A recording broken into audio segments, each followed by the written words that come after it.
American troops kept watch near the wreckage of their vehicle at the site of a Taliban suicide attack in Kandahar, Afghanistan, this month.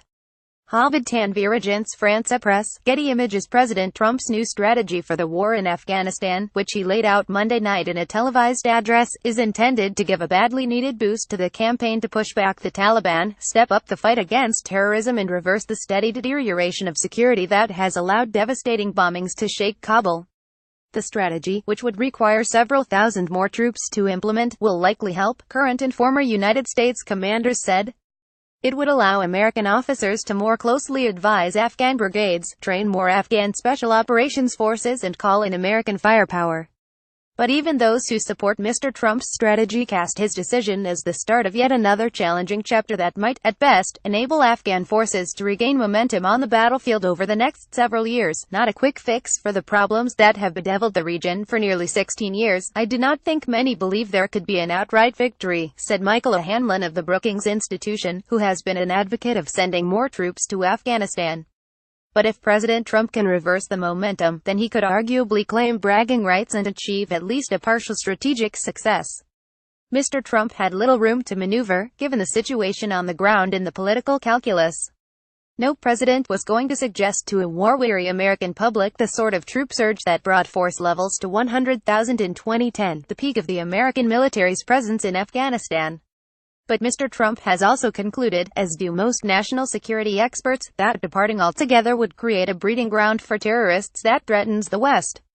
The president, who campaigned on pulling back on American engagement abroad, settled on his strategy as a necessary step to reverse gains made by the Taliban and to fight terrorism, including the branch in Afghanistan of the Islamic State, also known as ISIS. A hasty withdrawal would create a vacuum for terrorists, including ISIS and Al-Qaeda, Mr. Trump said Monday night in front of about 2,000 service members in Fort Myer, VA, near Washington. But whether the battlefield advances projected under Mr. Trump's plan will endure remains an open question. Sustaining the gains would require greater cooperation from Pakistan, which has allowed the Taliban and extremist groups to maintain sanctuaries on its territory, and a more determined effort by Afghan authorities in fighting corruption and improving governance. The Trump administration acknowledged as much on Monday by casting the new troop deployments, expected to be an increase of as many as 4,000, as part of a new policy for the South Asia region, rather than Afghanistan alone. But carrying out that strategy will require deft diplomatic management from a team that is still untested in managing national security crises. Sending more troops, however, is a big part of what American military generals have long argued is needed to help stem losses in Afghanistan. The United States has 8,400 troops allocated to the Resolute Support mission to train and advise Afghan forces, far fewer than the 13,600 American troops that retired Gen. John R. Allen, the Afghan commander from 2011 to 2013, sought from the Obama administration. Another 2,000 American forces are allocated to work with Afghan forces in counterterrorism missions. Given such a modest footprint, the nearly 4,000 troops that Defense Secretary Jim Mattis has been authorized to add and additional reinforcements that have been solicited from NATO and allied nations make for a noteworthy increase. It would begin the process of arresting the difficulties the Afghans have suffered because we did not have the numbers to properly train and advise them, General Allen said in an interview before Mr. Trump's announcement. In addition to the increase in troops, how they will be deployed is a major factor in whether Mr. Trump's strategy will succeed. Assuming Mr. Mattis sends all of the additional troops, as expected, the American military will be able to advise select Afghan brigades in the field instead of trying to mentor them from more distant headquarters. They can step up the effort to train special operations forces and, thus, substantially increase the number of Afghan commandos. They would also enable the United States to call in air and artillery strikes on behalf of more Afghan units, making American firepower more effective. These are going to be people specifically designed, trained and organized and equipped to go in and advise them how you take the hill, get them the air support and artillery support and rocket support that will enable them, Mr. Mattis told Congress in June as he laid out his proposal for the additional forces. Even if the plan unfolds as designed, the military itself has argued that still more steps are needed.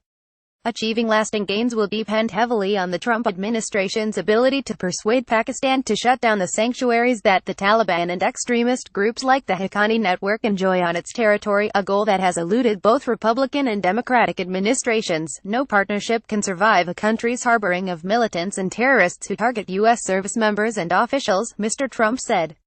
It is time for Pakistan to demonstrate its commitment to civilization, order and peace. To bring Pakistan along, Trump administration officials have been discussing a mix of steps. The United States could reduce aid, slap sanctions on Pakistani officials and perhaps expand the military's authority to conduct airstrikes on Pakistan's side of the border. Pakistan, however, is only part of the problem. The Russians have been talking to the Taliban and, according to American officials, may be providing material support. The Kremlin's policy may be a hedge against the growth of the Islamic State's influence in Afghanistan, the possible departure of American forces, or simply a way to make life harder for the Americans. Whatever the Russian motivations, they add to the challenges in dealing with Moscow and in Afghanistan. What remains unclear is whether Mr. Trump's strategy will pressure the Taliban strongly enough to prompt them to come to the negotiating table to work out a peace settlement with the Afghan authorities. The much larger force of 100,000 troops that President Barack Obama deployed to Afghanistan did not batter the Taliban sufficiently to yield a diplomatic settlement. But even if a successful negotiation is not possible, the Pentagon is likely to argue that stepping up the American effort in Afghanistan and buttressing the authorities in Kabul will enable the United States to maintain a platform for conducting counter-terrorism operations in Afghanistan and Pakistan. Mr. Trump often talks about the importance of winning.